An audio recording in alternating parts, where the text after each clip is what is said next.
जिल्ह्यात विविध समारंभ मिरवणुकांच्या दरम्यान डीजे, डॉल्बी सिस्टीम आणि लेझर लाईटचा वापर दिवसेंदिवस वाढत आहे। यामुळे पर्यावरणाची अपरिमित हानी तर होतेच, शिवाय ज्येष्ठ नागरिक, गर्भवती स्त्रिया, लहान मुले यांचे आरोग्य या असह्य ध्वनीमुळे धोक्यात आले आहे।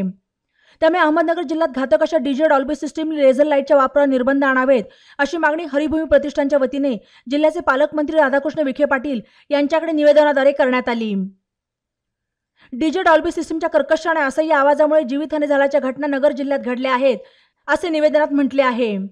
भविष्यात अशा दुर्घटना टाळण्यासाठी काही उपाययोजनाही हरिभूमी प्रतिष्ठानने निवेदनाद्वारे सुचवल्या आहेत।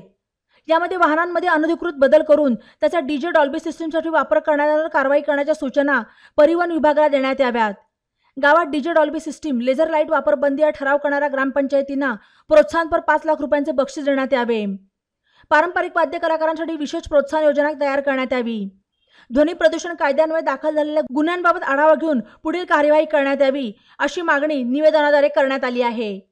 यावेळी हरिभूमी प्रतिष्ठानचे अध्यक्ष अभय ललवाणी, उल्हास नांगरे, नितीश देशपांडे आदी उपस्थित होते।